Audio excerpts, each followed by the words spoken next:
If y'all don't know me, I go by the name of Young Prince Charles. And I come from True 491. So here we go. Let's get into it. So many choices in the streets I walk, but they end up in jail if you hear them talks. And that short years we seen a lot. My boy Tristan witnessed a man get shot. Did life so cool, became oh so hot. But let me take you back, I'ma start from the top. One day in the hood, man, shots ring out. Tristan mama got scared and signed him up for the scouts. He didn't know which way to run to the streets, a true 491. He didn't know which way to run to the streets, a true 491. 2491, 2491, y'all say it, say 2491, 2491, y'all say it, say 2491, 2491, y'all say it, say 2491, 2491. Choice get made whether right or wrong. You gotta deal with the outcome, weak and strong. Breakfast much of the murder longest. And that's from the truth, they try to keep it quiet. Snitches get stitches with your hurts from the game. He didn't want to risk being seen as a lame. Falls on the cold, preach honesty. Put the hood on the coldest, the coldest streets. He didn't know which way to run to the streets, a true 491.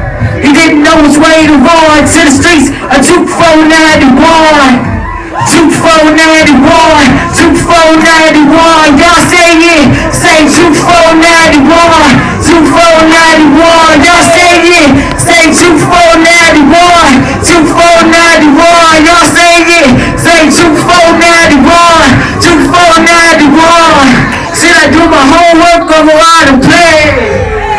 Hey, should I hang with my friends that can't stay straight? Yeah, now what's right or wrong, what's cool and right? Yeah, now should I play to win and stay out the game? Yeah, now should I do my homework or go out and play? Yeah, now should I hang with my friends that can't stay straight? Yeah, now what's right or wrong, what's cool and right? Hey, and should I play to win and stay on the game? Now everybody say this for me, say he didn't know his way to run to the streets, a true 491. He didn't know which way to run to the streets, a true 491. Say 2491, 2491. Hey, 2491, 2491. Hey, 2491, 2490. Y'all say it, say 2491, 2491. Say 2491, 2490. Y'all say it, say 2490, 2491. Y'all say it, say 2491. Yeah, 2491. One more time now, say 2491. Yeah, 2491.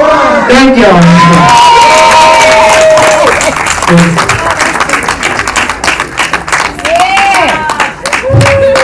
Y'all give it up for young Prince Charles. He came all the way out from Richmond, Virginia to be here with you guys. I am the filmmaker. My name is Praheme. I'm the writer, director, producer. I also want to recognize we have another filmmaker, Matt Ryan. Will you please stand? This is my cinematographer. He graduated from Florida State with me, and we brought a lot of Florida State alumni to work on this film. So at this point, I guess we'll open it up for questions. What made you come up with the film idea? I was actually a Boy Scout at Troop 491. This is loosely based on a true story. I was a Boy Scout from the age of 7 to 15. My brother was an Eagle Scout. My cousin was an Eagle Scout. And so when I graduated from film school, a friend approached me and said, hey, you should do a movie about how we all went to school together, we went to church together, and we were in the Scouts together. And I was like, man, that's a fresh idea. Black Boy Scouts, I don't think anybody's seen anything like that. And so it just kind of spun from that, and it became an opportunity to share some of the values and principles that were instilled in me by my parents, you know, my family, and my experiences with Scouting, shared with this next generation. And so it was like, hey, you know, they're getting a lot of other information. Let me throw something that kind of helped me stay on the right path and share that with today's generation. Excellent job. Yes, ma'am. Fabulous movie. I really enjoyed myself. I would love for more young men to see this. What's the distribution about? Right now, it's currently airing on Up TV. If you guys have that on your cable channel, I'm not exactly sure when it's going to air, but it will be running within the next, the next couple of years. We're actually teaming up with the National Boy Scouts, and they're going to take the movie around the country and help us, show it to the young kids. Because can't really do this on my own. We would love for it to be in the theaters. We had a small run in Richmond, Virginia, and we've just been traveling with the film festival. So we would love to have it where as many people can see it as possible. So hopefully we'll be able to be on Netflix and things like that soon. But right now it's just one day at a time, and it's kind of, I'm learning as I go. This is my very first film. Wonderful. Good job. Can you speak a little bit on working with children and directing children and how you were able to capture those nuances? Well, I treated the children like they were adults. I was paying them, and I kind of let them know from the very beginning, like, this is not a game. My dad gave me the money, so it was like, look, if this doesn't work, I'm gonna be in some deep trouble. So I approached them like they were adults. Most of them, the youngest one was 10, the oldest was like 14. So I talked to them like I would talk to my cousins.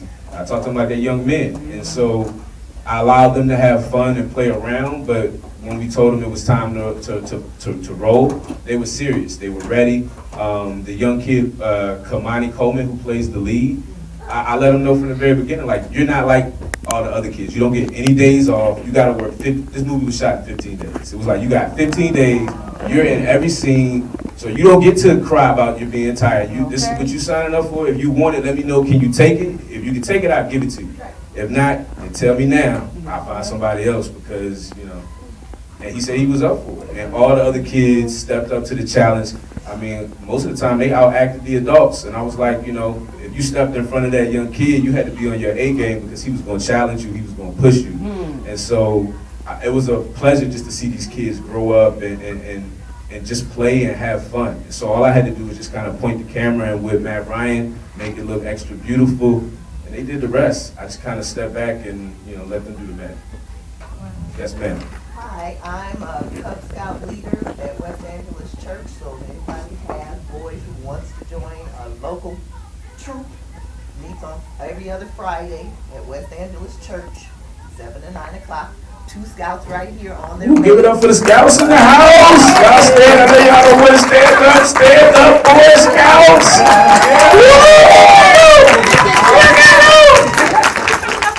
They belong to the largest African American troop in Los Angeles. Awesome.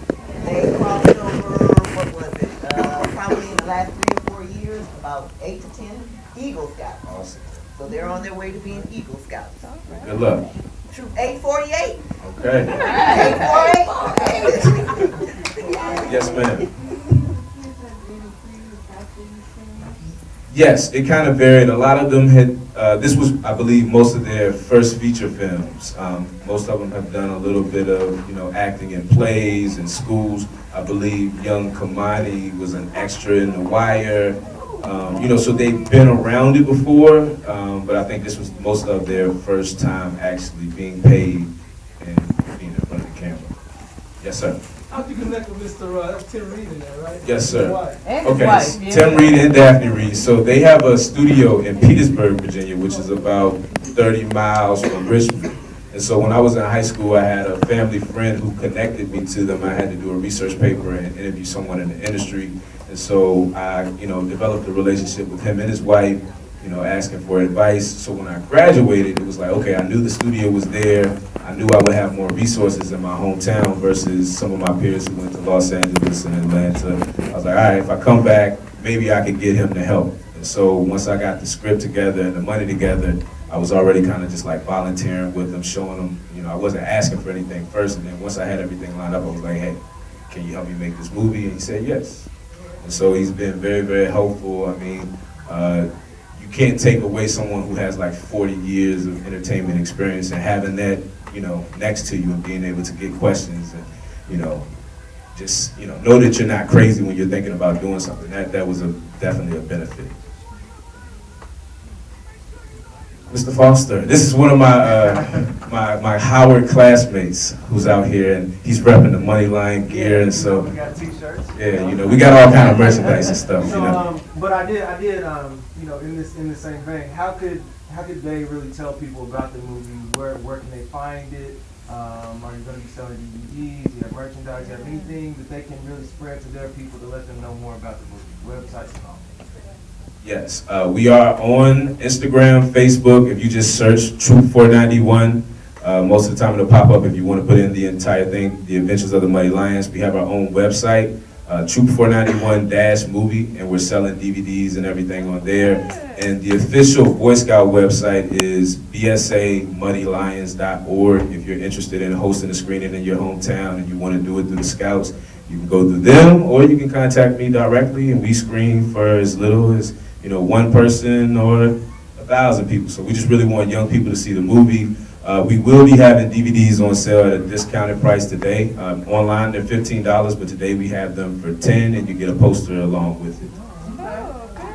We have shirts, hoodies, hats, all kind of different gear. This movie was shot in 2012, and so it's been a journey. We've been going all around the country, so we want to leave people with something everywhere we go. Yes, ma'am. This is so inspiring. I'm responsible for our Black History program every month, every year at church, and I'm like, I don't even have time to do that. I'm at the African Film Festival. We just need to show a movie, so I've been trying to find a movie that I think would just be so impactful, and this is it. Next week, I'd like to be able to get the video so that I can show it at our Black History program. Most certainly can. Where are you gonna be outside? We'll be in here until they tell us we have to leave, and then I'll be outside. Yes, everything's right over here. Yes, sir. Do you have any tips for like young filmmakers, like going to school and like life tips?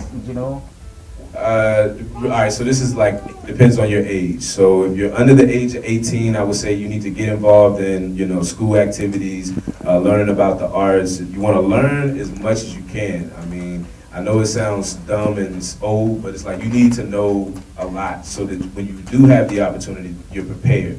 And so my background was school. I went to Howard for my undergrad. I went to Florida State for my master's.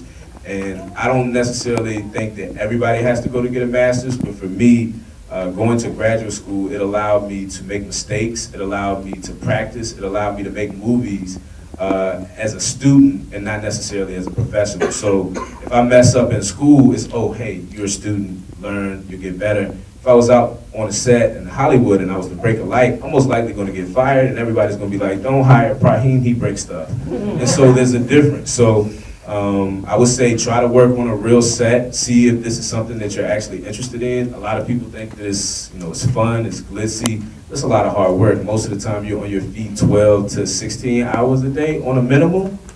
And you really have to love this, you really have to want to do it. So I would say try it, see if you like it.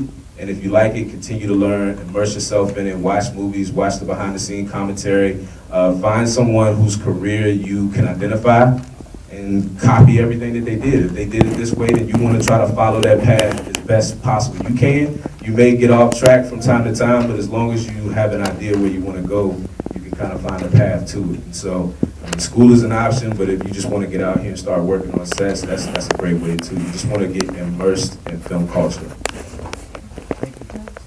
Yes, sir.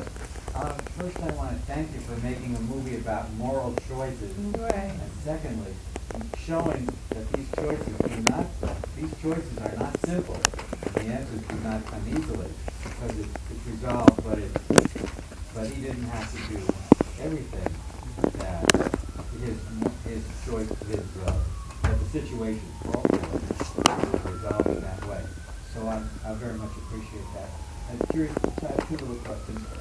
What was it like to make a movie like this? And the second question is, you must have seen the movie A Bronx Tale, because the minute I read about this, I was reminded of the movie A Bronx Tale, where a young boy sees a murder end. I've seen it, definitely influenced by it. I would say Stand By Me, Boys in the Hood, a lot of those movies, you can see a lot of references in there, but it's also, if you look at Sandlot and Goonies, I tried to make, I really wanted to just make a fun kind of 80s black Disney movie. And so, yeah, it's kind of corny, but I meant for it to be corny. Like that was the whole purpose. I wanted to be a wholesome family movie that people can go to the theaters with their families and see themselves in a positive light. So hopefully when they leave out, they may think a little bit differently about the way they treat someone who looks like them. Yeah. That's the purpose. It's really deep down inside. It's something I wanted little black boys to feel good about themselves. And so I'm happy the Scouts are full, you know, I'm cool with that, but that's my mission, because I feel like if I can help build better men, you know, that will help build a better society. So it's just part of the plan.